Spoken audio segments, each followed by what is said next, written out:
ನನಗೆ ಹಠಾತ್ತಾಗಿ ಇವತ್ತು ಸುದ್ದಿಗೋಷ್ಠಿ ಕರಿಬೇಕಾಯಿತು. ತಮಗೆ ಆಹ್ವಾನ ಕೊಟ್ಟಿರೋದಕ್ಕೆ ತಾವೆಲ್ಲ ಕೂಡ ಬಂದಿರೋದಕ್ಕೆ ಮೊದಲನೇದಾಗಿ ನಿಮಗೆಲ್ಲ ಕೂಡ ನಾನು ಅಭಿನಂದನೆಗಳನ್ನು ಸಲ್ಲಿಸ್ತೇನೆ, ಕೃತಜ್ಞತೆಗಳನ್ನು ಸಲ್ಲಿಸ್ತೇನೆ. ಸ್ನೇಹಿತರೆ, ಇವತ್ತು ನಮ್ಮ ಪಕ್ಷ BJP ಪಕ್ಷವನ್ನು ನಾನು ನಂಬಿ, ಆಂತರಿಕ ಪ್ರಜಾಪ್ರಭುತ್ವ ಇಲ್ಲಿರುತ್ತೆ, ರಾಷ್ಟ್ರೀಯತೆ ಇದೆ, ರಾಷ್ಟ್ರೀಯ ಸ್ವಯಂ ಸಂಘದ ಒಂದು ಆದರ್ಶ ಇದೆ, ಇವೆಲ್ಲ ಇರೋದರಿಂದ ನಾನು ಪಕ್ಷದ ತತ್ವ ಸಿದ್ಧಾಂತವನ್ನು ಒಪ್ಪಿ 2019ರಲ್ಲಿ ಚಿಕ್ಕಬಳ್ಳಾಪುರ ಕ್ಷೇತ್ರದಿಂದ ಒಂದೇ ವರ್ಷ ನನಗೆ MLA ಆಗಿದ್ದರು. ಇನ್ನೂ 4 ವರ್ಷ ಇತ್ತು ಅವಧಿ ನಂದು, ಎರಡನೇ ಬಾರಿ. ಎಲ್ಲಿ ಭಾರತೀಯ ಜನತಾ ಪಕ್ಷಕ್ಕೆ ಮರಳು ಭೂಮಿ ಅನ್ನುವಂತಹ ವಾತಾವರಣ ಚಿಕ್ಕಬಳ್ಳಾಪುರ, ಅಂಥ ಮರಳು ಭೂಮಿಯ ವಾತಾವರಣದಿಂದ ನಾನು ನನ್ನ ಇಡೀ ರಾಜಕೀಯ ಭವಿಷ್ಯವನ್ನು, ನನ್ನ ರಾಜಕೀಯ ಬದುಕನ್ನು, ನನ್ನನ್ನು ನಂಬಿರ್ತಕ್ಕಂಥ ಸಾವಿರಾರು ನನ್ನ ಸಹಚರರ ಅವರ ಒಂದು ಭವಿಷ್ಯ, ನನ್ನ ಅಭಿಮಾನಿಗಳ ಭವಿಷ್ಯ, ಇವೆಲ್ಲವನ್ನು ಕೂಡ ಒತ್ತೆ ಇಟ್ಟು ಭಾರತೀಯ ಜನತಾ ಪಕ್ಷಕ್ಕೆ ನಾನು ಸೇರಿದ್ದೆ. ಅದು ಇತಿಹಾಸ ನಿಮ್ಗೆ ಗೊತ್ತಿದೆ. ಮಾನ್ಯ ಯಡಿಯೂರಪ್ಪನವರನ್ನು ಈ ರಾಜ್ಯದ ಮುಖ್ಯಮಂತ್ರಿಗಳನ್ನಾಗಿ ಮಾಡಬೇಕು ಅಂತೇಳಿ ಅವತ್ತಿನ ಸಂದರ್ಭದಲ್ಲಿ ಸ್ವಾಭಿಮಾನಕ್ಕೆ,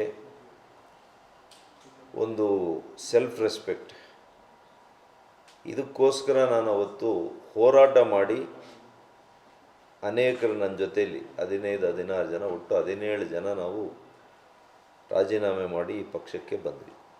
ಮಾನ್ಯ ಯಡಿಯೂರಪ್ಪನವರು ಮುಖ್ಯಮಂತ್ರಿಗಳಾದರು. 2 ವರ್ಷಗಳ ಕಾಲ ಅವ್ರ ಜೊತೆಯಲ್ಲಿ ಅವರ ಅನುಯಾಯಿಯಾಗಿ ಅವರ ಸೂಚನೆ ಅಂತ ಕೆಲಸ ಮಾಡಿದ್ದೇನೆ. ಅನೇಕ ಸಂದರ್ಭಗಳಲ್ಲಿ ಅವರೇ ಹೇಳಿದ್ದಾರೆ, ಒಳ್ಳೆಯ ಕೆಲಸವನ್ನು ಸದನದ ಒಳಗಡೆ, ಸದನದ ಆಚೆ ಕೂಡ ಮಾಡಿದ್ದೇನೆ ಅಂತ ಅವರೇ ಅನೇಕ ಬಾರಿ ನನಗೆ ಹೇಳಿದ್ದಾರೆ. ಅವ್ರನ್ನ ಪಕ್ಷ ಅಥವಾ ಅವರು ಸ್ವಇಚ್ಛೆಯಿಂದ ರಾಜೀನಾಮೆ ಕೊಟ್ಟ ಮೇಲೆ ಮಾನ್ಯ ಬಸವರಾಜ ಬೊಮ್ಮಾಯಿರವರನ್ನು ಮುಖ್ಯಮಂತ್ರಿಗಳಾಗಿ ನಮ್ಮ ಪಕ್ಷ ನೇಮಕ ಮಾಡಿತು. ಅವ್ರ ಜೊತೆಯಲ್ಲಿ ಕೂಡ ಅಷ್ಟೇ ವಿಶ್ವಾಸದಿಂದ ನಾನು ಹೆಗಲಿಗೆ ಹೆಗಲು ಕೊಟ್ಟು ಕೆಲಸ ಮಾಡಿದ್ದೇನೆ. ಅಂತಿಮವಾಗಿ ನನಗೆ ಭಾರತೀಯ ಜನತಾ ಪಕ್ಷದ ಒಂದು ಆದರ್ಶ, ತತ್ವ ಸಿದ್ಧಾಂತ ಅಷ್ಟೇ ಮುಖ್ಯ. ಪಕ್ಷ ಏನು ಸೂಚಿಸಿದರೆ ಅದನ್ನು ಮಾಡಿಕೊಂಡು ಬಂದಿದ್ದೀನಿ. ಯಾವಾಗಲೂ ಕೂಡ ನಾನು ಸೋಲೆ ಇಲ್ದಿರ ಇರುವಂಥ ವಾತಾವರಣ ಇದ್ದಂಥ ಚಿಕ್ಕಬಳ್ಳಾಪುರದಲ್ಲಿ ಈ ಪಕ್ಷಕ್ಕೆ ನೆಲೆಯೇ ಇಲ್ದಿರ ಇರುವಂಥ ಕ್ಷೇತ್ರಕ್ಕೆ ಹೋಗಿ ಒಂದು ಸಲ ಆಘಾತ ಕೂಡ ಆಯಿತು ನನಗೆ. ಅದಕ್ಕೆ ಕಾರಣಗಳು, ಹಲವಾರು ಕಾರಣಗಳಿದ್ದಾವೆ. ಯಾರೆಲ್ಲ ಇವತ್ತು ಮಹಾನ್ ನಾಯಕರುಗಳು ಕೆಲವ್ರನ್ನ ಟಾರ್ಗೆಟ್ ಮಾಡಿ 23ರಲ್ಲಿ ನಮ್ಮದೇ ಪಕ್ಷದ ಮುಖಂಡರು ಇವತ್ತು ಪಕ್ಷ ಕಟ್ತೀನಿ ಅಂತ ಹೊರಟಿರೋರು 15-20 ಜನರನ್ನ ಟಾರ್ಗೆಟ್ ಮಾಡಿ ಯಾವ ರೀತಿ ಸೋಲಿಸುವಂಥ ಪ್ರಯತ್ನ ಮಾಡಿದ್ದೀರಿ.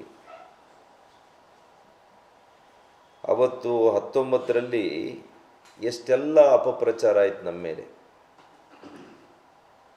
ನಾವೆಲ್ಲ ಕೂಡ ಮಾರಾಟ ಆಗಿದ್ದೀವಿ ಅನ್ನುವಂಥ ಅಪಪ್ರಚಾರ ಕೂಡ ಆಯಿತು ನಮ್ಮ ಮೇಲೆ. ನಾವು ಹೋರಾಟಕ್ಕೋಸ್ಕರ ಬಂದಿದ್ದೀವಿ ಅಂತ ನಾವು ಎಷ್ಟೇ ಸಮಜಾಯಿಷಿಯನ್ನು ಕೊಟ್ಟರೂ ಕೂಡ ಇಂಥ ಒಂದು ದೊಡ್ಡ ಒಂದು ಆಪಾದನೆಯನ್ನು ನಾವು ಎದುರಿಸ್ಕೋಬೇಕಾಯಿತು. ಇವತ್ತು ತಮಗೆ ಗೊತ್ತಿದೆ, ನಮ್ಮ ಪಕ್ಷದ ಸಂಘಟಿತವಾಗಿರ್ತಕ್ಕಂಥ ನೇಮಕಾತಿಗಳು ನಡೀತಾ ಇದೆ, ಪ್ರಕ್ರಿಯೆಯಲ್ಲಿ ಇದೆ. ನಮ್ಮ ಪಕ್ಷ ಯಾವಾಗಲೂ ಕೂಡ ಆಂತರಿಕ ಪ್ರಜಾಪ್ರಭುತ್ವದಲ್ಲಿ ನಂಬಿಕೆ ಇಟ್ಟಿರ್ತಕ್ಕಂಥ ಪಕ್ಷ. ಸ್ವಜನ ಪಕ್ಷಪಾತಕ್ಕೆ ಮಣೆ ಹಾಕೋದಿಲ್ಲ. ವಂಶ ಪಾರಂಪರ್ಯವನ್ನು ಈ ಪಕ್ಷದಲ್ಲಿ ಅದಕ್ಕೆ ಮಣೆ ಹಾಕೋದಿಲ್ಲ. ಈ ರೀತಿಯ ಎಲ್ಲ ಅಭಿಪ್ರಾಯಗಳು, ಈ ರೀತಿಯ ಸಿದ್ಧಾಂತ ನಮ್ಮ ಪಕ್ಷದಲ್ಲಿದೆ ಅಂತ ನಾನು ನಂಬಿದೆ. ಇವತ್ತು ಮಾನ್ಯ ನರೇಂದ್ರ ಮೋದಿಜಿರವರ ನಾಯಕತ್ವ, ಸಂಘ ಪರಿವಾರ ಮತ್ತು ಬಿ ಜೆ ಪಿಯ ಸಿದ್ಧಾಂತ,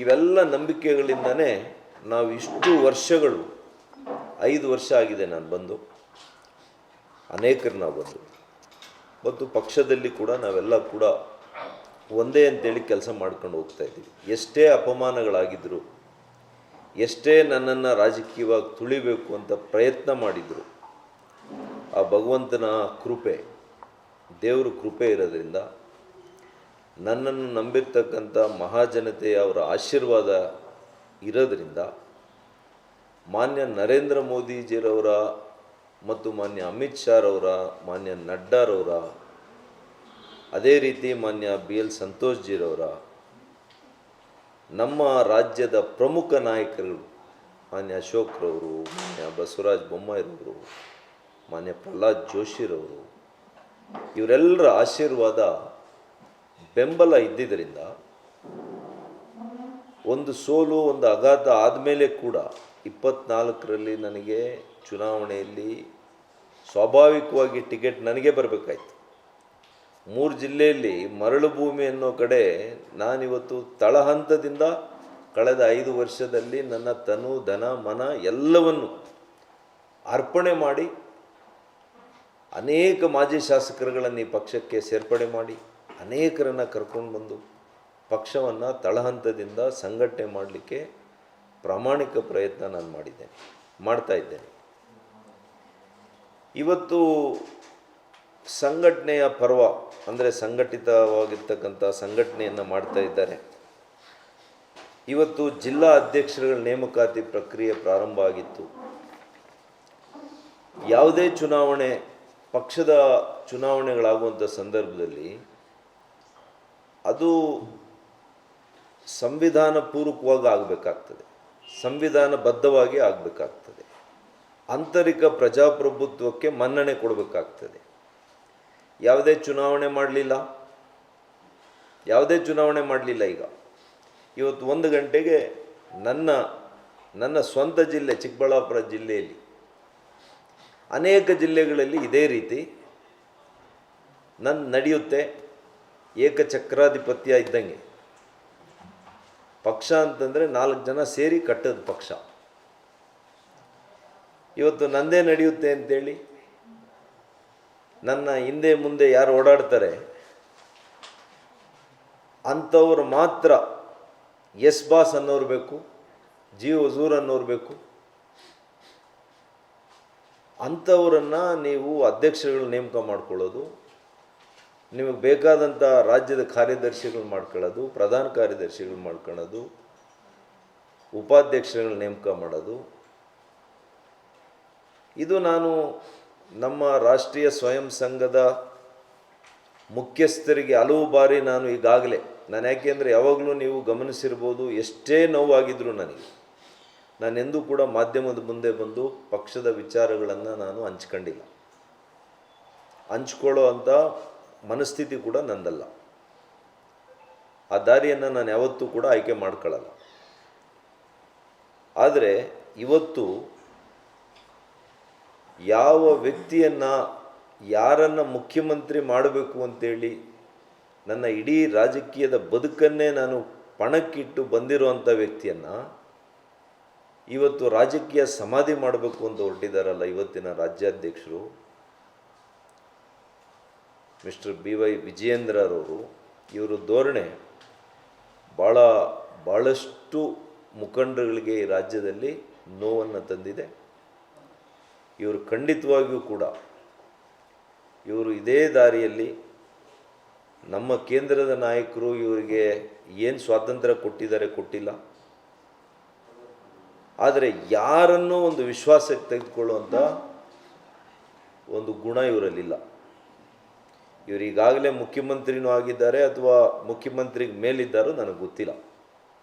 ಇವರ ಕಾರ್ಯವೈಖರಿ, ಇವರ ಒಂದು ಅಹಂಕಾರ, ಇವರ ಒಂದು ದರ್ಪ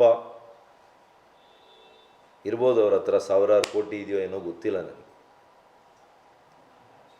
ಆದರೆ ಒಬ್ಬ ರಾಜಕಾರಣಿ, ಒಬ್ಬ ರಾಜ್ಯಾಧ್ಯಕ್ಷ, ಇವತ್ತು ನಾನು MP ಆಗಿದೆ, 8 ಕ್ಷೇತ್ರಗಳು ಬರಪೀಡಿತ ಇವತ್ತು ಯಾವ ರೀತಿ ಬರಪೀಡಿತ ಇದೆ ಆ ರೀತಿಯಲ್ಲಿ BJPಗೆ ಬರ ಅಲ್ಲಿ. ಅಂಥ ಕಡೆ ನಾನು ಕಾಂಗ್ರೆಸ್ ಸರ್ಕಾರ ಇರುವಂಥ ಕಾಲದಲ್ಲಿ, ಪ್ರತಿಕೂಲ ಹವಾಮಾನ ಇದ್ದಂಥ, ರಾಜಕೀಯ ಹವಾಮಾನ ಇದ್ದಂಥ ಕಾಲದಲ್ಲಿ ನಾನು ಇಷ್ಟು ಮತಗಳಲ್ಲಿ ಗೆದ್ದಿದ್ದೇನೆ. ಇವರೆಲ್ಲ ಹಿಂಬಾಲಕರು ಸೋಲಿಸಬೇಕು ಡಾಕ್ಟ್ರನ್ನ ಅಂತೇಳಿ ಟಿಕೆಟಿಂದ ಹಿಡಿದು ಚುನಾವಣೆಯಲ್ಲಿ ಏನೇ ಮಾಡಿ ಸೋಲಿಸಬೇಕು ಅಂತ ಸಿಟ್ಟಿಂಗ್ MLAs ಇವರ ಹಿಂಬಾಲಕರು. ಅವ್ರು ತಗೊಂಡಿರೋದಕ್ಕಿಂತ ಜಾಸ್ತಿ ತಗೊಂಡೆ, ಅದು ಬೇರೆ ವಿಚಾರ. ಅದು ನಮ್ಮ ರಾಜಕೀಯ, ನಮ್ಮ ಅನುಭವ, ನಮ್ಮ ಮೇಲೆ ಪ್ರೀತಿ ಇಟ್ಟಿರ್ತಕ್ಕಂಥ ನಮ್ಮ ಜನತೆ, ಭಗವಂತನ ಆಶೀರ್ವಾದ, ಇದರಿಂದ ಅದೇ. ಹಾಗಾಗಿ ಇವತ್ತು ಸೌಜನ್ಯಕ್ಕೆ ಕೂಡ ಅವ್ರು ನನ್ನ ಜೊತೆ ಚರ್ಚೆ ಮಾಡಿಲ್ಲ ಇಲ್ಲಿವರೆಗೂ. ನಾನೇ ಅವರಿಗೆ ಫೋನ್ ಮಾಡಿದ್ದೇನೆ ಕಳೆದ 10 ದಿವಸದಲ್ಲಿ. ಫೋನ್ ರೆಸ್ಪಾಂಡ್ ಮಾಡಲ್ಲ, ಮೆಸೇಜ್ಗೆ ಉತ್ತರ ಕೊಡಲ್ಲ. 2 ಸಲ ಅಪಾಯಿಂಟ್ಮೆಂಟ್ ನಿಗದಿ ಮಾಡಿದರು, ಮತ್ತೆ ಅಪಾಯಿಂಟ್ಮೆಂಟ್ ಮುಂದಕ್ಕೆ ಹಾಕಿದರು. 2-3 ದಿನ ಆದಮೇಲೆ ಸಿಗ್ತೀನಿ. ಮಾನ್ಯ ನಡ್ಡಾಜಿಯವರಿಗೆ ನಾನು ಒಂದು ಮೆಸೇಜ್ ಕಳಿಸಿದರೆ ತಕ್ಷಣ ಅವ್ರು ನನಗೆ ಅಪಾಯಿಂಟ್ಮೆಂಟ್ ಕೊಡ್ತಾರೆ. RSS ಸಂಘಗಳಲ್ಲಿ ನಮಗೆ ಅಪಾಯಿಂಟ್ಮೆಂಟ್ ಕೇಳಿದರೆ ಪಾಪ ಕೊಡ್ತಾರೆ. ಎಂಥ ಹಿರಿಯ ಮುಖಂಡರುಗಳು ನಮಗೆ ಅಪಾಯಿಂಟ್ಮೆಂಟ್ ಕೊಡ್ತಾರೆ, ಕೇಳ್ತಾರೆ, ಸಮಾಲೋಚನೆ ಮಾಡ್ಕೊಂಡು ಏನೋ ಒಂದು ತೀರ್ಮಾನ ತಗೊಳ್ತಾರೆ. ಇಲ್ಲಿ ಸಮಾಲೋಚನೆನೇ ಇಲ್ಲ. ಮೊನಾರ್ಕ ನೀವು, ಏಕಚಕ್ರಾಧಿಪತ್ಯನ? ನಿಮ್ಮ ಆಸ್ತಿನ ಇದು BJP? ನಿಮ್ಮ ಸ್ವಂತ ಆಸ್ತಿನ? ಬನ್ನಿ, ಬನ್ನಿ ನೋಡೋಣ. ಚಿಕ್ಕಬಳ್ಳಾಪುರ, ಕೋಲಾರ, ಬೆಂಗಳೂರು ಗ್ರಾಮಾಂತರದಲ್ಲಿ 1 ಸೀಟ್ ಗೆಲ್ಲಿ ನೋಡೋಣ. ಚಾಲೆಂಜ್ ಮಾಡ್ತೀನಿ, 1 ಸೀಟ್ ಗೆಲ್ಲಿ ನೀವು ನೋಡೋಣ ನಿಮ್ಮ ನಾಯಕತ್ವದಲ್ಲಿ. ಎಷ್ಟು ಕಷ್ಟಪಟ್ಟಿದ್ದೀವಿ ಗೊತ್ತಿದೆಯಾ ನಿಮಗೆ? 5 ವರ್ಷದಿಂದ ನಮ್ಮನ್ನು ನೀವು ತುಳಿಲಿಕ್ಕೆ ಕೊಟ್ಟಿದ್ದೀರಾ, ನಮ್ಮನ್ನು ಸಮಾಧಿ ಮಾಡಕ್ಕೆ ಕೊಟ್ಟಿದ್ದೀರಾ. ಯಾರು ನನ್ನ ವಿರುದ್ಧ ಹಲವು ಚುನಾವಣೆಗಳಲ್ಲಿ ಇದೆ, ನಿಮ್ಮ ತಂದೆನ ಮುಖ್ಯಮಂತ್ರಿ ಮಾಡುವಂಥ ಸಂದರ್ಭದಲ್ಲಿ ಆ ಬೈ ಎಲೆಕ್ಷನ್ನಲ್ಲೇ ನನ್ನ ವಿರುದ್ಧ ಮಾಡಿದರು, 23ರಲ್ಲೂ ವಿರುದ್ಧ ಮಾಡಿದರು. ಅಂಥವ್ರಿಗೆ ನೀವು ಅಧ್ಯಕ್ಷರಿಗಿರಿ ಕೊಡ್ತೀರಿ. ಪಾಪ ನಮ್ಮ ಹಿರಿಯ ಸಂಸದರು ಗೋವಿಂದ ಕಾರಜೋಳರು, ಅವ್ರ ಜಿಲ್ಲೆಯಲ್ಲಿ ಅವ್ರನ್ನ ಯಾರು ಒಡೆಯಕ್ಕೆ ಹೋಗಿದ್ದಾರೆ ಅಂಥವ್ರನ್ನ ಜಿಲ್ಲಾಧ್ಯಕ್ಷರು ಮಾಡ್ತೀರಿ. ಯಾವ ಸೀನಿಯರ್ ಲೀಡರ್ಸ್ನೂ ಕೂಡ ನಿಮಗೆ ಬೇಕಿಲ್ಲ. ಎಲ್ಲರನ್ನೂ ಕೂಡ ಸಮಾಧಿ ಮಾಡೋಕ್ಕೆ ಕೊಟ್ಟಿದ್ದೀರಿ. ಯಾವ ಜಿಲ್ಲೆಯಲ್ಲಿ ಕೂಡ ಚಿಕ್ಕಮಗಳೂರು CT ರವಿ ಅವ್ರನ್ನ ತಗೊಳ್ಳಿ, ಮಾನ್ಯ ಬಸವರಾಜ ಬೊಮ್ಮಾಯಿರವ್ರನ್ನ ತಗೊಳ್ಳಿ, ಯತ್ನಾಳ್ ಅವ್ರನ್ನ ತಗೊಳ್ಳಿ, ಯಾರನ್ನು, ರಮೇಶ್ ಅವರು, ಅವತ್ತು ರಮೇಶ್ ಅವ್ರು ನಿಮಗೆ ಭಾಳ ಚೆನ್ನಾಗಿದ್ರು. ರಮೇಶ್ ಅವ್ರನ್ನ ಹಾಕಿ ಮುಗಿಸ್ಬಿಟ್ಟು ಸಮಾಧಿ ಮಾಡಿದ್ದೀರಿ. ಇವತ್ತು ಯಾವ ಮುಖಂಡರನ್ನ ಬಿಡ್ತಾ ಇದ್ದೀರಿ ನೀವು? ಯಾವ ಜಿಲ್ಲೆಯಲ್ಲಿ ಬಿಡ್ತಾ ಇದ್ದೀರಿ? ನನಗೂ ಕೂಡ ಸಮಾಧಾನದ ಇದು ಮುಗಿದೋಯ್ತು. ಈಗ ಇನ್ನು ಯುದ್ಧ. ನಾನು ಕೇಂದ್ರದಲ್ಲಿರ್ತಕ್ಕಂಥ ನಮ್ಮ ವರಿಷ್ಠರು ನನ್ನ ಮೇಲೆ ನಂಬಿಕೆ ಇಟ್ಟಿದ್ದಾರೆ, ಅವ್ರ ಗಮನಕ್ಕೆ ತಂದಿದ್ದೀನಿ ಈಗಾಗಲೇ. ಇದರ ಹೊರತಾಗಿಯೂ ಕೂಡ ಇವತ್ತು ಅನೌನ್ಸ್ ಮಾಡಿದ್ದಾರೆ. ನಮ್ಮ ಮುಖಂಡರುಗಳಿಗೆ, ನನ್ನ ಸಹಚರರಿಗೆ ನಾನೇನು ಉತ್ತರ ಕೊಡಬೇಕು? ಇವರೊಬ್ಬ MP ಆಗಿ ಒಂದು ಜಿಲ್ಲಾಧ್ಯಕ್ಷರು ಮಾಡ್ಸೋಕ್ಕಾಗಲ್ಲ ಅಂದರೆ ನಾವು ಹೇಗೆ ರಾಜಕಾರಣ ಮಾಡಬೇಕು? ನನ್ನನ್ನು ನಂಬಿ ಯಾರು ಬರ್ತಾರೆ BJPಗೆ ನಾಳೆ ದಿವಸ? ನೀವು ಯಾರ್ಯಾರು ನಂಬ್ಕೊಂಡು ಏನೇನು ಮಾಡ್ತಾಯಿದ್ರಿ ಗೊತ್ತಿದೆ ನನಗೆ. ಇವರೆಲ್ಲ ರಿಯಲ್ ಎಸ್ಟೇಟಲ್ಲಿ ನಿಮ್ಗೆ 4 ರೂಪಾಯಿ ದುಡ್ಡು ತಂದು ಕೊಡ್ಬೋದು ಅಷ್ಟೇ, ರಾಜಕಾರಣ ಮಾಡೋಕ್ಕಾಗಲ್ಲ ಇವ್ರ ಕಡೆಯಿಂದ.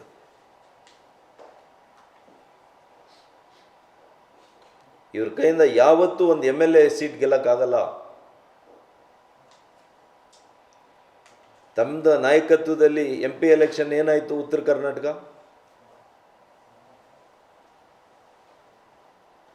ಮಾಸಾಗಿ ನಿಮ್ಮನ್ನು ಫಾಲೋ ಮಾಡ್ತಾರೆ ಅಂತ ನೀವು ಹೇಳ್ಕೊಳ್ತೀರಲ್ಲ, ಏನಾಯಿತು? ಬೀದರಲ್ಲಿ, ಕಲಬುರಗಿಯಲ್ಲಿ ಏನಾಯಿತು? ಬೆಳಗಾಮಲ್ಲಿ ಏನಾಯಿತು? ನಾವು ಗೆದ್ದಿರೋದಿಲ್ಲಿ. ಎಲ್ಲಿ ಕಾಂಗ್ರೆಸ್ ಭಾಳ ಪ್ರಬಲವಾಗಿದ್ದಂಥ ಜಾಗದಲ್ಲಿ ಅಹಿಂದ ಇರತಕ್ಕಂಥ ಒಂದು ಕ್ಷೇತ್ರಗಳಲ್ಲಿ ನಾವು ಗೆದ್ದಿದ್ದೀವಿ.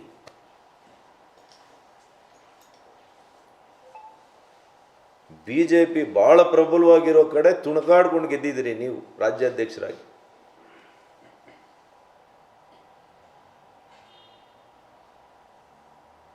ಅದು ಕೂಡ ಅಡ್ಜಸ್ಟ್ಮೆಂಟೇ. ನಿಮ್ಗೆ ಯಾರು ಬೇಕೋ ಅವ್ರು ಕ್ಯಾಂಡಿಡೇಟ್ ಹಾಕೊಂಡು ಗೆದ್ದಿರೋದಷ್ಟೇ ನೀವೇನು. ಅದೇ ಇನ್ನೊಬ್ಬರು ಅಭ್ಯರ್ಥಿ ಆಗಿದ್ದರೆ ಏನು ನಿಮ್ಮ ಪರಿಸ್ಥಿತಿ ಅಂತ ಗೊತ್ತಾಗಿರೋದು. ಇನ್ನೂ ಅನೇಕ ವಿಷಯಗಳಿದ್ದಾವೆ. ನಾನಂತೂ ನಮ್ಮ ಕೇಂದ್ರ ನಾಯಕರಿಗೆ ನಾನಿವತ್ತು ನಿಮ್ಮ ಮೂಲಕ ಹೇಳ್ತಾ ಇದ್ದೀನಿ, ಅಗರ್ವಾಲ್ ಅವ್ರಿಗೆ ಹೇಳಿದ್ದೇನೆ, ನಮ್ಮ ರಾಜ್ಯದ ಉಸ್ತುವಾರಿಗಳು ಅವ್ರು ಹೇಳಿದರು ಯಾವುದೇ ಕಾರಣಕ್ಕೂ ನಿಮಗೆ ಅನ್ಯಾಯ ಆಗಿರುವಂಥದ್ದು ಪಕ್ಷಕ್ಕೆ ಏನು ಕೊಡುಗೆ ಅವ್ರದ್ದು ಇವಾಗ ಮಾಡಿರೋರು. ಶಿಡ್ಲಘಟ್ಟದಲ್ಲಿ ಮೊನ್ನೆ ಬಂದಿರುವಂಥ ವ್ಯಕ್ತಿ ಪಾಪ 50,000 ಮೆಂಬರ್ಶಿಪ್ ಮಾಡಿಸಿದ್ದಾರೆ. ನಮ್ಮಲ್ಲಿ 58,000 ಮೆಂಬರ್ಶಿಪ್ ಆಗಿದೆ. ಯಾರು ಪಕ್ಷಕ್ಕೆ ಅಹರ್ನಿಸಿ ದುಡ್ದಿದ್ದಾರೆ ಅಂಥವ್ರನ್ನ ಕೈ ಬಿಡ್ತೀರಿ. ಯಾರು ನನ್ನ ವಿರುದ್ಧವಾಗಿ ಕೆಲಸ ಮಾಡಿದ್ದಾರೆ, ಯಾರು ಪಕ್ಷಕ್ಕೆ ಏನು ಕೊಡುಗೆ ಇಲ್ಲ ಅಂಥವ್ರನ್ನ ಅಧ್ಯಕ್ಷರು ಮಾಡ್ತೀರಿ. ಯಾಕೆ ಸಮಾಲೋಚನೆ ಮಾಡಲಿಲ್ಲ? ಮೊನ್ನೆ ಕೋರ್ ಕಮಿಟಿ ಮೀಟಿಂಗ್ ಆಗಿದೆ. ಕೋರ್ ಕಮಿಟಿಯಲ್ಲಿ ಯಾಕೆ ಚಿಕ್ಕಬಳ್ಳಾಪುರ ವಿಷಯ ಇಟ್ಟಿಲ್ಲ ನೀವು? 13 ಜಿಲ್ಲೆಗಳ ಬಗ್ಗೆ ಚರ್ಚೆ ಮಾಡಿಲ್ಲ ನೀವಲ್ಲಿ. ಯಾಕೆ ಅಂದರೆ ಅಲ್ಲೇನು ಹೇಳಿದಿರಿ, ಇನ್ನೂ ಕೂಡ ಚರ್ಚೆನೇ ಆಗಿಲ್ಲ ಅಂತ ಸುಳ್ಳು ಹೇಳಿದಿರಿ. ಇವತ್ತು ನೋಡಿದ್ರೆ ಏಕಾಏಕಿ ಪ್ರಕಟಿಸ್ತೀರಿ. ಇವತ್ತು ನಾನು ನಮ್ಮ ನಾಯಕರುಗಳಲ್ಲಿ, ನಮ್ಮ ಕೇಂದ್ರ ನಾಯಕರಲ್ಲಿ ಮಾನ್ಯ ಪ್ರಧಾನಮಂತ್ರಿಗಳು, ಮಾನ್ಯ ಗೃಹ ಸಚಿವರು ನನ್ನ ಮೇಲೆ ವಿಶ್ವಾಸ ಇಟ್ಟಿದ್ದಾರೆ. ರಾಷ್ಟ್ರೀಯ ಅಧ್ಯಕ್ಷರು ಅವ್ರನ್ನ ಭೇಟಿ ಮಾಡ್ತೇನೆ. ಇಲ್ಲಿನ ವಾಸ್ತವತೆಗಳನ್ನು ಎಲ್ಲ ಕೂಡ ಬಿಚ್ಚಿಡ್ತೇನೆ. ಕಳೆದ 5 ವರ್ಷಗಳಲ್ಲಿ ನಾನು ಗಮನಿಸಿರುವಂಥದ್ದು ಇವರ ವ್ಯವಹಾರಗಳು, ಇವರು ಯಾವ ರೀತಿ ರಾಜಕಾರಣವನ್ನು ಮಾಡ್ತಾರೆ, ಯಾವ ರೀತಿ ಪಕ್ಷ ಸಂಘಟಿಸ್ತಾ ಇದ್ದಾರೆ, ಯಾವ ರೀತಿ ಪಕ್ಷ ಒನ್ಸ್ ಫಾರ್ ಆಲ್ ಕ್ಲೋಸ್ ಮಾಡೋಕ್ಕೆ ಕೊಟ್ಟಿದ್ದಾರೆ.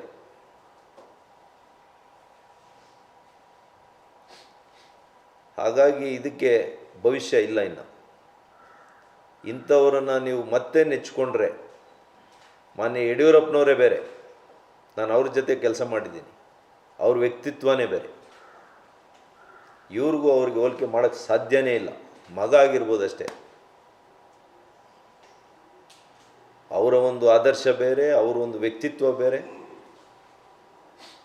ವಿರೋಧದಲ್ಲಿದ್ದರೂ ಅಂಥವ್ರನ್ನ ಮಾತಾಡಿ ಅವ್ರ ಜೊತೆಗೆ ಇಟ್ಕೊಳ್ತಾ ಇದ್ರು. ನಿಮಗೆ ಯಾವ ಒಂದು ಗುಣನೂ ಬರಲಿಲ್ಲ. ನಿಮ್ಮದು ಹಠ, ದ್ವೇಷದ ರಾಜಕಾರಣ. ನಿಮ್ಮ ತಂದೆಯವ್ರ ಜೊತೆಗೂ ನಾವು ಇದೇ ರೀತಿ ಕೆಲಸ ಮಾಡಿದ್ವಿ. ಕೇವಲ ನಾವು ಬಸವರಾಜ ಬೊಮ್ಮಾಯಿ ಅವ್ರ ಜೊತೆ ಚೆನ್ನಾಗಿ ಕೆಲಸ ಮಾಡಿದ್ದೀವಿ ಅನ್ನೋ ಒಂದೇ ಒಂದು ಕಾರಣಕ್ಕೆ ನಮ್ಮ ಮೇಲೆ ದ್ವೇಷ.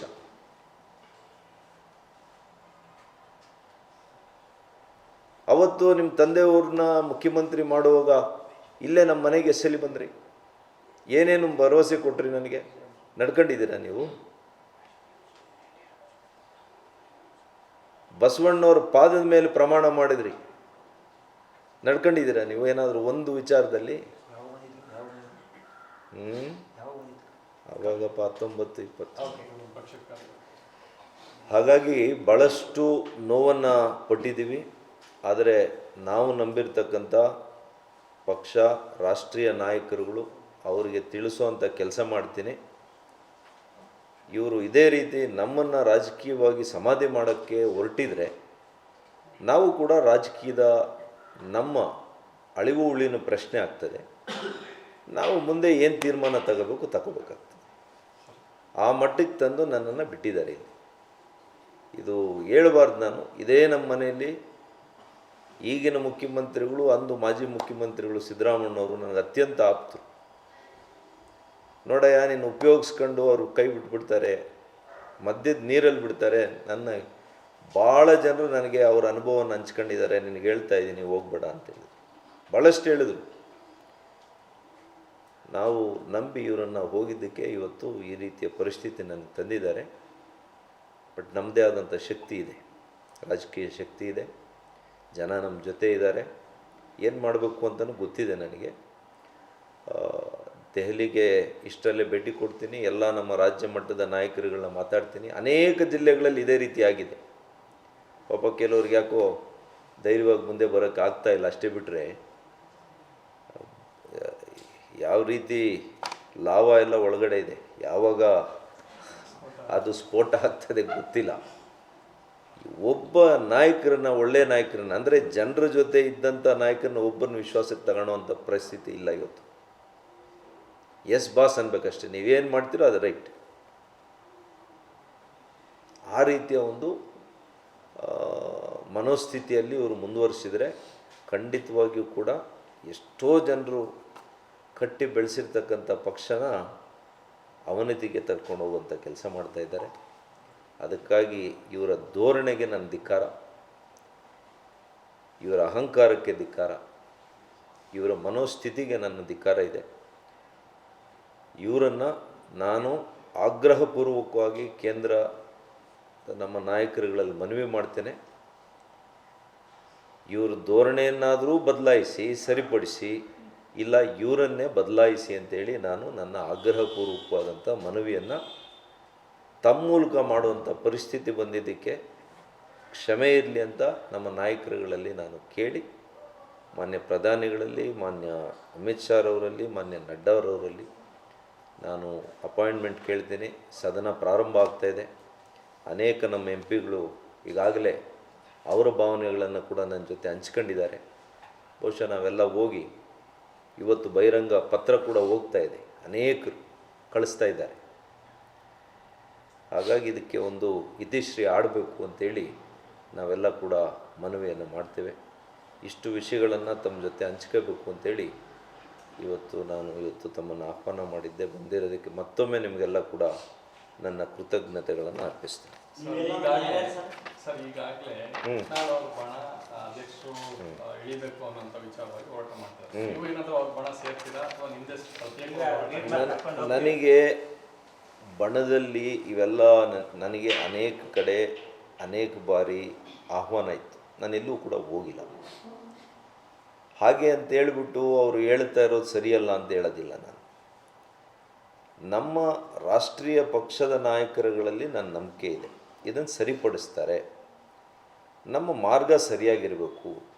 ನಾವು ಜನರ ಮುಂದೆ ನಾವು ಆಹಾರ ಆಗಬಾರ್ದು, ಮಾಧ್ಯಮಗಳ ಮುಂದೆ ನಾವು ಆಹಾರ ಆಗಬಾರ್ದು ಅನ್ನೋ ಒಂದೇ ಒಂದು ಕಾರಣಕ್ಕೆ ನಾನು ಇದುವರೆಗೂ ಕೂಡ ಎಷ್ಟೇ ನೋವಾಗಲಿ, ಎಷ್ಟೇ ನಮಗೆ ಅಪಮಾನ ಮಾಡಿದರೂ ಕೂಡ ನಾನು ಸಹಿಸ್ಕೊಂಡಿದ್ದೆ. ನಮ್ಮ ಡೀಸೆನ್ಸಿನ ಅವ್ರ ವೀಕ್ನೆಸ್ ಅಂತ ತಿಳ್ಕೊಂಡ್ರು.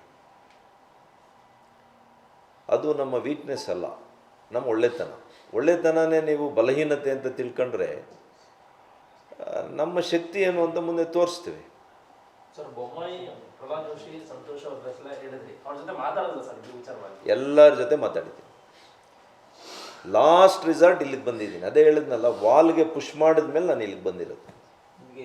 ಪ್ರತಿಯೊಂದು ಹಂತದಲ್ಲಿ ಎಲ್ಲ ಮುಖಂಡರುಗಳ ಗಮನಕ್ಕೆ ತಂದಿದ್ದೀನಿ ಏನು ನಡೀತಾ ಇದೆ ಇಲ್ಲಿ ಅಂತ.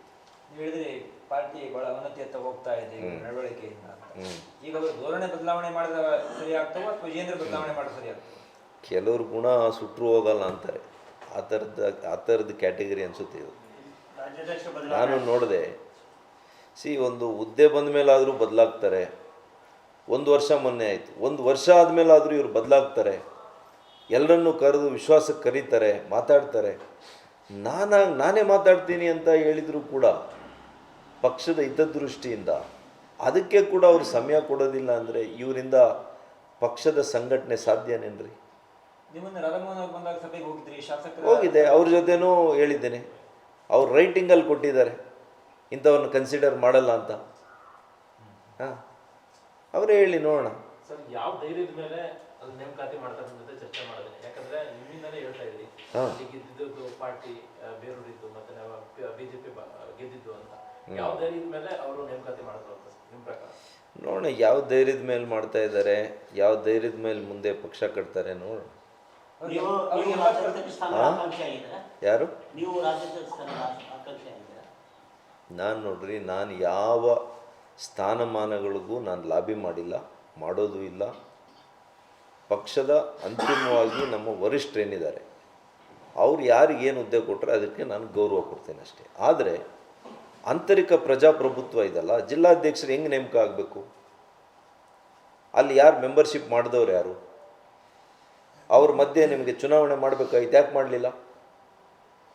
ಯಾಕೆ ಅಂದರೆ ನೀವು ಅಡ್ಡದಾರಿಯಲ್ಲಿ ರಾಜ್ಯಾಧ್ಯಕ್ಷರಾಗಬೇಕೀಗ.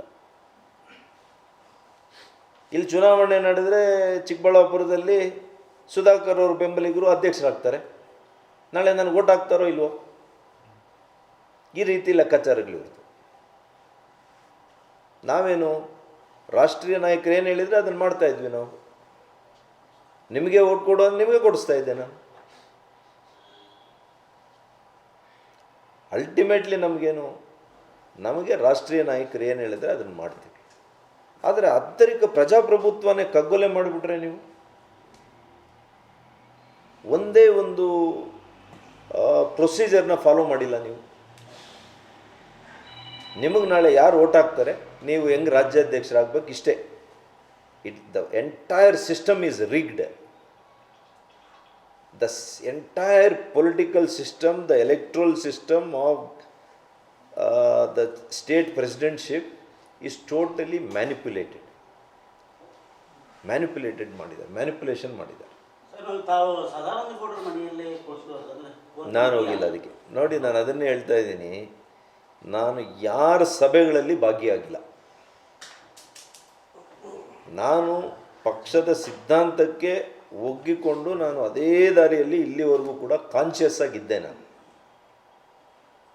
ಎಷ್ಟೋ ಮಾಧ್ಯಮ ಸ್ನೇಹಿತರು ನನ್ನ ಭಾಳ ಚುಚ್ಚಿ ಕೇಳಿದರೂ ಕೂಡ ನಾನು ಉತ್ತರ ಕೊಟ್ಟಿಲ್ಲ. ಅಷ್ಟರ ಮಟ್ಟಿಗೆ ನಾನು ಪಕ್ಷದ ಆದರ್ಶವನ್ನು, ಸಿದ್ಧಾಂತವನ್ನು ಇಲ್ಲಿ ತನಕ ಪಾಲಿಸ್ಕೊಂಡು ಬಂದೆ. ಇನ್ನು ನನ್ನ ಊರಿನಲ್ಲಿ, ನನ್ನ ಜಿಲ್ಲೆಯಲ್ಲೇ ನೀವು ಸಮಾಧಿ ಕಟ್ಟಕ್ಕೆ ಹೋದ್ಮೇಲೆ ಇನ್ನು ನಾವು ನೋಡ್ಕೊಂಡು ಏನು ಮಾಡಬೇಕಾಗ್ತದೆ? ಕಟ್ಸ್ಕೋಬೇಕಾ ಸಮಾಧಿನ ನಮ್ಮ ಮೇಲೆ? ಏನು ನಿಮ್ಗೆ ಒಳ್ಳೇದು ಮಾಡೋಕ್ಕೆ ಬಂದು, ನಿಮ್ಗೆ ಒಳ್ಳೆ ಮಾಡೋಕ್ಕೆ ಬಂದಿರೋರಿಗೆ ನೀವು ಸಮಾಧಿ ಕಟ್ಟೋರಾದರೆ ನೀವು ಇನ್ನೇ ಬೇರೆಯವ್ರಿಗೆ ಏನು ಮಾಡ್ತೀರಿ? ನಿಮ್ಮ ಗುಣ ಎಂಥದ್ದು ಅಂತೇಳಿ ರಾಜ್ಯದ ಜನತೆ ನೋಡ್ತಾರೆ. ಈಗ ಆಯ್ಕೆಯಾಗಿರುವಂಥ ಜಿಲ್ಲಾಧ್ಯಕ್ಷರು ಕೇವಲ ವಿಜೇಂದ್ರ ಅವರಿಗೆ ಫಂಡ್ ತಂದು ಕೊಡುವಂಥ ವ್ಯಕ್ತಿಗಳಾಗಿದ್ದಾರೆ ಅಥವಾ ಪಕ್ಷ ಸಂಘಟನೆ? I don't want to speak about that person. ನಾನು ವಿಷಯವನ್ನು ಸಬ್ಜೆಕ್ಟಿವ್ ಆಗಿ ಹೇಳಿದ್ದೀನಿ. ನನಗೆ ವ್ಯಕ್ತಿಗಳೆಲ್ಲ ಮುಖ್ಯ ಇಲ್ಲಿ. ತಾವು ಕೂಡ ಬಹಿರಂಗವಾಗಿ ಈ ಥರ ಮಾತಾಡಿ ಪಕ್ಷದ ಸಂಘಟನೆ ಮತ್ತು ವರ್ಚಸ್ಸಿಗೆ ಧಕ್ಕೆ ತರುವಂಥ ಕೆಲಸ ಮಾಡಿ ಏನು ದಾರಿ ಏನಿದೆ ಈಗ ಹೇಳಿ? ನಾನು ನನ್ನ ದಾರಿ ಪಕ್ಷದ ಹಿತದೃಷ್ಟಿಯಿಂದ ಯಾವ ದಾರಿಯಲ್ಲಿ ಹೋಗಬೇಕು, ಯಾರ್ಯಾರಿಗೆ ತಲುಪಿಸಿದ್ದೀನಿ ಇಲ್ಲಿವರೆಗೂ. ಅದು ಆ್ಯಕ್ಷನ್ಗೆ ಬರಲಿಲ್ವಲ್ಲ, ಇನ್ನೇನು ಮಾಡಬೇಕು? ಬೇರೆ ದಾರಿ ಏನಿದೆ ನಮಗೆ? ಬಿಜೆಪಿಲಿ ಯಡಿಯೂರಪ್ಪ ಪ್ರಶ್ನಾತೀತ ನಾಯಕರು, ಅದರಲ್ಲಿ ಎರಡು ಮಾತು. ಅವ್ರ ಮಗ ಅನ್ನೋ ಒಂದೇ ಕಾರಣಕ್ಕೆ ಈ ರೀತಿಯಾದಂಥ ನಡವಳಿಕೆ ಜನ ಏನ್ ಮಾಡಿದ್ರು ಸಹಿಸ್ಕೊಳ್ತಾರೆ ಅನ್ನೋ ಧೋರಣೆಯಿಂದ ಅವ್ರು ಹೀಗೆ ಮಾಡ್ತಾ ಇದ್ದಾರೆ ಅಂತ ನಿಮ್ಮ ಆರೋಪವಾ? ನೋಡ್ರಿ, ಮಾನ್ಯ ಪ್ರಧಾನಮಂತ್ರಿಗಳು ಇವತ್ತು 3ನೇ ಸಲ ಪ್ರಧಾನಮಂತ್ರಿಗಳಾದರೂ ಕೂಡ ಅವರು ಎಷ್ಟು ಸೌಜನ್ಯದಲ್ಲಿ ವರ್ತಿಸ್ತಾರೆ.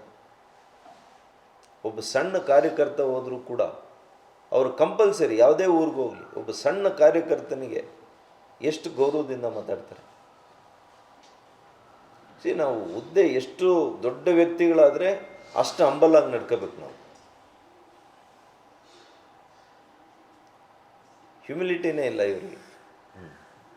ಈ ಕೇಂದ್ರ ನಾಯಕರು ಭೇಟಿ ಅಂದರೆ ಏನು ನಿಮ್ಮ ಪಕ್ಷ ಸರಿಪಡಿಸುವ ನಿಟ್ಟಿನಲ್ಲಿ ಏನು ಹೇಳ್ತೀವಿ? ಈಗ ನಾನು ಒಬ್ಬನೇ ಇಲ್ಲ, ಅನೇಕ ಮುಖಂಡರುಗಳು ಈಗ ಆಲ್ರೆಡಿ ಬೇಸತ್ತಿದ್ದಾರೆ. ಕೆಲವರು ಹೊರಗಡೆ ಬಂದು ಹೇಳ್ತಾವ್ರೆ, ಕೆಲವ್ರಿಗೆ ಹೊರಗಡೆ ಹೇಳುವಂಥ ಪಾಪ ನೀವು ಹೇಳ್ದಂಗೆ ಏನಾಗ್ತದೋ ಏನೋ ಅನ್ನುವಂಥ ಒಂದು ಇದಿದೆ. ಇವತ್ತು ನೋಡಿ, ಇವತ್ತು ಮಾನ್ಯ ಕಾರಜೋಳರದೇ ತಗೊಳ್ಳಿ, ಎಷ್ಟು ಮಾನ್ಯ ಯಡಿಯೂರಪ್ಪನವ್ರ ಜೊತೆ ಹೆಗಲು ಕೊಟ್ಟು ಕೆಲಸ ಮಾಡಿದ್ದಾರೆ. ಅಂಥವ್ರಿಗೆ ಹೊಡೆಯುವಂಥವ್ರನ್ನ ನೀವು ಅಧ್ಯಕ್ಷರು ಮಾಡ್ತೀನಿ ಅಂದರೆ ಹೆಂಗೆ? ನೀವು ಏನು ನಿಮ್ಮ ನಿಲುವೇನು? ಹೌದು, ಇವತ್ತು ಚಿಕ್ಕಮಗಳೂರಲ್ಲಿ ಮಾನ್ಯ CT ರವಿ ಅವರು ಅವ್ರನ್ನೇನಾದರೂ ಗಣನೆಗೆ ತಗೊಂಡಿದ್ದಾರಾ? ಮಾನ್ಯ ಬೊಮ್ಮಾಯಿರವ್ರನ್ನೇನು ಮಾಜಿ ಮುಖ್ಯಮಂತ್ರಿಗಳು ಏನಾದರೂ ಅವ್ರದ್ದೊಂದು ಮಾತಿದೆಯಾ? ಮಾನ್ಯ ಸದಾನಂದ ಗೌಡರು ಅವ್ರನ್ನೇನಾದರೂ ಕೇಳ್ತಾರಾ? ಡಾಕ್ಟರ್ ಅಶ್ವಥ್ ನಾರಾಯಣ್, ಮಾನ್ಯ ಅಶೋಕ್ ಅವರು, ಯಾರ್ದಾದ್ರು ಒಂದು ವಾರದಲ್ಲಿ ಯತ್ನಾಳ್ ಅವರು ಇಷ್ಟು ದಿನ ಮಾತಾಡ್ತಾ ಇದ್ರು, ರಮೇಶ್ ಜಾರಕಿಹೊಳಿ ಅವರು ಮಾತಾಡ್ತಾ ಇದ್ರು, ಅದೊಂದು ಬೇರೆ ಪಾರ್ಟಿ. ಬಟ್ ಕಳೆದ ಒಂದು ವಾರದಲ್ಲಿ ಸದಾನಂದಗೌಡರು ಮಾತನಾಡಿ ರಾಜ್ಯಾಧ್ಯಕ್ಷ ವಿಶ್ವಾಸ ತೆಗೆದುಕೊಳ್ತಾ ಇಲ್ಲ. ಸೊ ಸೀನಿಯರ್ ಮಾತಾಡಿದ್ರು, ಜೊತೆ ನೀವು ಸಂಸದರಾಗಿದ್ರಿ, ಹಿಂದೆ ಮಿನಿಸ್ಟರ್ ಆಗಿದ್ರಿ, ನೀವು ಮಾತಾಡ್ತಾ ಇದ್ರಿ. ಈ ಸಂಖ್ಯೆ ಮುಂದಕ್ಕೆ ಹೋಗುತ್ತಾ ಹೀಗೆ ಮಾತಾಡೋದು? ನಾನು ಹೇಳಿದ್ನೆ, ಎಂಟೈರ್ ಈಗ ಏನಾಗಿದೆ, entire rank and file of the party ಭಾಳ ನೋವಿನಲ್ಲಿದೆ. ರಾಷ್ಟ್ರೀಯ ನಾಯಕರುಗಳು ಈಗಲಾದರೂ ಮಧ್ಯೆ ಪ್ರವೇಶ ಮಾಡಲಿ, ಇದನ್ನು ಸರಿ ಮಾಡದೆ ಹೋದರೆ ಖಂಡಿತವಾಗಿಯೂ ನಮ್ಗೆ ಯಾರಿಗೂ ಕೂಡ ಭವಿಷ್ಯ ಇಲ್ಲ. 6.5 ಕೋಟಿ ಜನ ಇವತ್ತು ಕನ್ನಡಿಗರು, ಭಾರತೀಯ ಜನತಾ ಪಕ್ಷ ಅಂತ ಒಂದು ಸರ್ಕಾರ ಬಂದರೆ ನಮಗೇನಾದರೂ ಒಂದು ಒಳ್ಳೆಯದಾಗ್ಬೋದು ಅಂತ ಅವರು ಆಸೆ ಇಟ್ಕೊಂಡಿದ್ದಾರೆ. ನಮ್ಮ ನಡವಳಿಕೆಗಳು, ನಮ್ಮ ಪಕ್ಷದ ವೈಖರಿ, ಕಾರ್ಯವೈಖರಿಯನ್ನು ನೋಡಿದ್ರೆ ಅವ್ರು ಯಾವ ರೀತಿ ನಮಗೆ ಮತ ಕೊಡ್ತಾರೆ ನಾಳೆ ದಿವಸ. ಅವರಿಗೆ ಬದಲಾವಣೆ ಒಂದೇ ಮಾರ್ಗನ? ನೋಡೋಣ, ಈಗ ನಮ್ಮೆಲ್ಲ ಮುಖಂಡರುಗಳು ಬರ್ತಾರೆ ಸಾಯಂಕಾಲ, ಯಾರ್ಯಾರು ಸರ್? ನಾವೆಲ್ಲ ಸೇರ್ತೀವಿ. ಸೇರಿದಾಗ ಗೊತ್ತಾಗುತ್ತೆ. ಸೇರಿ ಎಲ್ಲ ಮಾತನಾಡಿ ಮುಂದೆ ಏನು ಮಾಡಬೇಕು ಅಂತ ತೀರ್ಮಾನವನ್ನು ಮಾಡ್ತೀವಿ. ಯಾರ್ಯಾರು ನಿಮ್ಮ ಜೊತೆಗೆ ಬರ್ಬೇಕಂತ? ನೋಡೋಣ, ಯಾರ್ಯಾರು ಬರ್ತಾರೆ ಗೊತ್ತಿಲ್ಲ ನನಗೆ. ಈಗ ನಿಮ್ಮೊಂದಿಗೆ ಮಾತಾಡಿದವರು ನಾನು ಹೇಳ್ತೇನಲ್ಲ, ಇವಾಗೆಲ್ಲ ಜಿಲ್ಲೆಯಿಂದನಾ ಅಥವಾ ರಾಜ್ಯ ನಾಯಕರ? ರಾಜ್ಯ ಮಟ್ಟದ ನಾಯಕರು. ನಮ್ಮ ಜಿಲ್ಲೆಯಲ್ಲಿ ಪಾಪ ಎಲ್ಲ ನಮ್ಮವರೆಲ್ಲ ನೀವೇನು ಹೇಳಿದ್ರೆ ಅದು ಮಾಡ್ತೀವಣ್ಣ ಅಂತ ಹೇಳಿದೆ. 80% ಸಪೋರ್ಟ್ ಇದೆಯಂತಲ್ಲ ಶಾಸಕರು? ಯಾರಿಗೆ? ವಿಜೇಂದ್ರ ರಾಜ್ಯಾಧ್ಯಕ್ಷರಾಗಿ ಆಯ್ಕೆ ಆಗೋದು. ಮೊನ್ನೆ ಸಭೆಯಲ್ಲಿ 80% ಶಾಸಕರು. ನಿಮಗೆ 80 ಅಲ್ಲ, 100% ಇದೆ. 100% ನಿಮಗೆ ಇದೆ. ಬೇರೆಯವರೆಲ್ಲ ಬೇರೆ ಪಕ್ಷದವರು. ಹಂಗಿದ್ಮೇಲೆ ನೀವು ಯಾಕೆ ಆಂತರಿಕ ಪ್ರಜಾಪ್ರಭುತ್ವವನ್ನು ಕಾಪಾಡಲಿಲ್ಲಪ್ಪ? ಸಂವಿಧಾನಬದ್ಧವಾಗಿ ನೀವು ಚುನಾವಣೆ ಯಾಕೆ ಮಾಡಲಿಲ್ಲ? ಈ ಥರ ಯಾಕೆ ಮಾಡಿದ್ರಿ? 100% ಹೌದು, ನಿಮ್ಮ ಜೊತೆಯಲ್ಲೇ ಇದ್ದಾರೆ. ಈ ವಿಚಾರವಾಗಿ ಯಡಿಯೂರಪ್ಪ ಗಮನಕ್ಕೆ ಏನಾದ್ರು ತಂದ್ರೆ? ಇಲ್ಲ, ಮಾನ್ಯ ಯಡಿಯೂರಪ್ಪನವ್ರ ಗಮನಕ್ಕೆ ಈ ವಿಷಯ ತರಲಿಲ್ಲ. ಬ್ಲಡ್ ಈಸ್ ಥಿಕ್ಕರ್ ನೋಡಿ. ಹಾಗಾಗಿ ಪಾಪ ಅವ್ರೇನು ಮಾಡ್ತಾರೆ, ಮಗನ ಬಿಟ್ಕೊಡ್ತಾರ? ಅಲ್ಲ, ಅವ್ರ ಮಗನ ಸರಿ ಮಾಡುವಂಥ ಕೆಲಸ ಮಾಡ್ತಿದ್ರಲ್ಲ. ಪಾಪ ಇಲ್ಲ, ಇವರು ಅವ್ರ ಮೇಲೆ ಹೋಗಿದ್ದಾರೆ. ಪಾಪ ಸರ್, ಈಗ ಅವ್ರ ಮೇಲಿದ್ದಾರೆ. ಸುಮ್ಮನೆ ಬಹಿರಂಗವಾಗಿ ನಿಮ್ಮ ಮುಂದೆ ಹೆಂಗೆ ರೆಸ್ಪೆಕ್ಟ್ ಕೊಡ್ತಾರೆ ಅಷ್ಟೇ. ಸರ್, ಈಗಾಗಲೇ ಬಿಜೆಪಿಯಲ್ಲಿ ನಡೀತಿರುವಂತ ಆ ಸ್ಥಿತಿಯಲ್ಲಿ ಇಲ್ಲ ಬಿಡಿ. ಬಿಜೆಪಿಯಲ್ಲಿ ನಡೀತಿದೆಯಲ್ಲ ಸರ್, ಮುಂದೆ ಚಕ್ರಾಧಿಪತ್ಯ ಆ ಥರದ್ದು. ಈಗಾಗಲೇ ಯತ್ನಾಳ್ ಟೀಮ್ ಹೈಕಮಾಂಡ್ ನಾಯಕರು ಕೂಡ ದೂರನ್ನು ಕೊಟ್ಟಿದ್ದಾರೆ. ಹೈಕಮಾಂಡ್ ನಾಯಕರು ವಿಜೇಂದ್ರಗೆ ಸಂಪೂರ್ಣ ಅಧಿಕಾರ ಕೊಟ್ಟಂತ ಸಂದರ್ಭದಲ್ಲಿ ಈ ನೀವು ಮನವಿ ಮಾಡಿದ ಸಂದರ್ಭದಲ್ಲಿ ಅದರ ಬಗ್ಗೆ ಗಮನವನ್ನು ಹರಿಸ್ತಾರೆ ಅಂತ ವಿಶ್ವಾಸ ಇದೆ ಸರ್ ಹೈಕಮಾಂಡ್? ಗೊತ್ತಿಲ್ಲ ಸರ್, ನಾನಂತೂ ಭಾಳ ಮನನೊಂದಿದ್ದೇನೆ. ಇವತ್ತು ಭಾಳಷ್ಟು ನೋವನ್ನು ವ್ಯಕ್ತ ಆದಮೇಲೆ ನನಗೆ ನಮ್ಮ ಭವಿಷ್ಯನೇ ಮೊಟಕು ಮಾಡುವಂಥ ರೀತಿಯಲ್ಲಿ ಇವರು ನಿರ್ಧಾರಗಳು ತಗೊಳ್ಳೋದು, ಪಕ್ಷನೇ ಅವನತಿಗೆ ತೆಗೆದುಕೊಂಡು ಹೋಗುವಂಥ ಸಂದರ್ಭದಲ್ಲಿ ಬೇರೆ ಮಾರ್ಗ ಕಾಣಲಿಲ್ಲ. ಇನ್ನೂ ಕೂಡ ಕೊನೇ ಪ್ರಯತ್ನ, ದೆಹಲಿಗೆ ಹೋಗಿ ರಾಷ್ಟ್ರೀಯ ನಾಯಕರಲ್ಲಿ ಭೇಟಿ ಮಾಡಿ ಇಲ್ಲಿನ ಪರಿಸ್ಥಿತಿ ನಾನು ಹೇಳ್ತೀನಿ. ಅಂತಿಮವಾಗಿ ನನ್ನ ರಾಜಕೀಯ ನಡೆಯನ್ನು, ಮುಂದಿನ ನಡೆ ಏನಾಗಬೇಕು ಅನ್ನುವಂಥದ್ದನ್ನು ನಾನು 19ರಲ್ಲಿ ಕೂಡ ಇದೇ ರೀತಿ ನಿಮ್ಮೆಲ್ಲರ ಮುಂದೆ ಬಂದೆ ಹೇಳಿದೆ ನಿಮಗೆ. ಅವತ್ತು ಕೂಡ ಇದೇ ರೀತಿ 1 ವರ್ಷ ಆಗಿತ್ತಷ್ಟೇ ರಾಜೀನಾಮೆ ಮಾಡಿಬಿಟ್ಟೆ ನಾನು MLAಗೆ. ನನಗೆ ಪದವಿಗಳು ಮುಖ್ಯ ಅಲ್ಲ, ಆದರೆ ಸೆಲ್ಫ್ ರೆಸ್ಪೆಕ್ಟು, ಸ್ವಾಭಿಮಾನ ಮುಖ್ಯ ನನಗೆ. ನನ್ನನ್ನು ನಂಬ್ಕೊಂಡಿರ್ತಕ್ಕಂಥ ಯಾವ ಮುಖಂಡರು, ಯಾವ ಕಾರ್ಯಕರ್ತರು ಇಲ್ಲಿಗೆ ನನ್ನ ತಂದು ಬಿಟ್ಟಿದ್ದಾರೆ, ಅವರ ಬೆಂಬಲಿಗರ ಸಭೆಯನ್ನು, ನಮ್ಮ ಕಾರ್ಯಕರ್ತರು ಮುಖಂಡರ ಸಭೆಯನ್ನು ನಾನು ಇಷ್ಟರಲ್ಲೇ ಮಾಡ್ತೇನೆ. ಎಲ್ಲ ಕ್ಷೇತ್ರಗಳಲ್ಲಿ ಮಾಡಿ ಅವರು ಏನು ಮುಂದೆ ದಾರಿ ಕೊಡ್ತಾರೆ, ಯಾವ ರೀತಿ ಅವ್ರು ಹೇಳ್ತಾರೆ ಅದೇ ರೀತಿ ನಾನು ನಡ್ಕೊಳ್ತೀನಿ. ಅದಕ್ಕೆ ಮುಂಚೆ ದೆಹಲಿಯ ರಾಷ್ಟ್ರೀಯ ಮುಖಂಡರುಗಳಲ್ಲಿ ನಾನು ಅಪಾಯಿಂಟ್ಮೆಂಟನ್ನು ಕೇಳಿ ಅವ್ರ ಜೊತೆ ನಾನು ಮಾತನಾಡಬೇಕು ಅಂತಿದ್ದೇನೆ. ಅದು ಮಾತನಾಡಿದ ಮೇಲೆ ಈ ಸಭೆಗಳನ್ನು ನಾನು ಪ್ರಾರಂಭವನ್ನು ಮಾಡ್ತೀನಿ. ಸೊ ಅಂದರೆ ಅಲ್ಲಿಂದ ನಿಮಗೆ ಪಾಸಿಟಿವ್ ರಿಸಲ್ಟ್ ಮುಂದಿನ ಹೆಜ್ಜೆ ಬಗ್ಗೆ ಯೋಚನೆ ಮಾಡ್ತಾರೆ. ನೋಡೋಣ ಏನು ಬರುತ್ತೆ ಏನು ಅಂತ ಗೊತ್ತಿಲ್ಲ ನನಗೆ. ಒಟ್ಟು ನಾನು I will seek A appointment with our national leaders. ಯಾರ್ಯಾರು ಕೇಳಿ ಸರ್? ಕೇಳ್ತೀನಿ, ಇನ್ನೂ ಕೇಳಿಲ್ಲ, ಇವತ್ತು ಕೇಳ್ತೀನಿ, ಇವತ್ತು ಸಾಯಂಕಾಲ. ಸರ್, ನೀವು ಒಬ್ಬರೇ ಹೋಗ್ತೀರಾ ಅಥವಾ ಇವತ್ತಿನ ಸಂಜೆ ಸಭೆ ನಡೆಯುತ್ತಲ್ಲ? ನೋಡೋಣ, ಅದರದೇ ನಾವೆಲ್ಲ ಸಭೆಯಲ್ಲಿ ನಾವು ಮಾತನಾಡಿಕೊಂಡು ಯಾವ ರೀತಿ ಮಾಡಬೇಕು ಇದನ್ನು ಅನ್ನೋದನ್ನು ನಾವು ತೀರ್ಮಾನವನ್ನು ಮಾಡ್ತೀವಿ. ಸರ್, ಫೈನಲಿ ಈಗ ಎಷ್ಟು ಹೇಳಿದ್ರು ಇಷ್ಟೇ, ಹೆಂಗೋಗಿ ಹೆಂಗೆ ಬಂದು ಇಷ್ಟೇ, ಸಮ್ ಅಂಡ್ ಸಬ್ಸ್ಟೆನ್ಸ್ ಇಷ್ಟೇ. ಫೈನಲಿ ನೀವು ರಾಜ್ಯ ರಾಜ್ಯಾಧ್ಯಕ್ಷರ ನಡೆಯನ್ನ ಪ್ರಶ್ನೆ ಮಾಡಿದ್ರಿ ಅಥವಾ ನಡ್ಕೊಳ್ಳೋ ರೀತಿಯನ್ನ ಹೇಳಿದ್ರಿ. ಇದನ್ನ ಕಳೆದ 1 ವರ್ಷದಿಂದ ಬದಲಾಗ್ತಿರೋದನ್ನು ಕೂಡ ನಾವು ಕಾದು ನೋಡ್ತೀವಿ ಹೇಳುವಂತ ಮಾತನ್ನು ಕೂಡ ಹೇಳಿದ್ರಿ. ಸೊ ರಾಜ್ಯಾಧ್ಯಕ್ಷರಿಗೆ ನಿಮ್ಮ ನಾನಂತೂ ಈ ಸಣ್ಣ ವಯಸ್ಸಿನಲ್ಲಿ ಆಗಿದ್ದಾರೆ, ಹಾ ಅನುಭವದ ಕೊರತೆ, 1 ವರ್ಷದಲ್ಲಿ ಅವ್ರಿಗೆ ಅನುಭವ ಬಂದು ಬದಲಾಗ್ತಾರೆ ಅಂತ ನಾನಂತೂ ಎಣಿಸಿದ್ದೆ. ಆದರೆ ಯಾವೊಂದು ಇದು ಕೂಡ ಪಾಸಿಟಿವ್ ಇದು ಅವರಲ್ಲಿ ಬರಲಿಲ್ಲ. ಇಷ್ಟು ನಿಮ್ಮ ಕಷ್ಟ ದುಃಖಗಳನ್ನ ಬಿಜೆಪಿ ಯಾವ ಹಿರಿಯ ನಾಯಕರ ಜೊತೆ ಆಡ್ತಾ ಇದೆ ಅಂತ ಹೇಳಿದೆ, ಹೇಳ್ತಾ ಇದ್ದಾರೆ. ಸಂಬಂಧಪಟ್ಟಂಥ ನಾಯಕರುಗಳ ಜೊತೆ ಮಾತನಾಡಿ. ಸರ್ ಈಗ ಸರಿ, ಕಾಂಗ್ರೆಸ್ಸಿಂದ ಆಹ್ವಾನ ಇದೆ ನಮ್ಮ ರಾಜ್ಯಕ್ಕೆ, ನಮ್ಮ ರಾಜ್ಯದಲ್ಲಿ ಸಂಬಂಧಪಟ್ಟಿರುವಂಥ BJP ರಾಷ್ಟ್ರೀಯ ನಾಯಕರುಗಳ ಜೊತೆ ನಾನು ಮಾತನಾಡಿದ್ದೆ. ಬಿಜೆಪಿನೇ ತೆಗೆಸಿ ಹೋಗುವಂತ ಮಟ್ಟಕ್ಕೆ ನೀವು ಯೋಚನೆ ಮಾಡಿದ್ರೆ ಅಂತ, ಏಕೆ ನೀವು ಆಗಿರೋ ಗೊತ್ತಿಲ್ಲ ಇವರೇ, ನನ್ನ ರಾಜಕೀಯದ ನಡೆ ನಮ್ಮ ರಾಷ್ಟ್ರೀಯ ನಾಯಕರುಗಳ ಜೊತೆ ಮಾತನಾಡಬೇಕು. ಮಾತನಾಡಿದ ಮೇಲೆ ನನ್ನ ತೀರ್ಮಾನವನ್ನು ವ್ಯಕ್ತಪಡಿಸ್ತೀನಿ.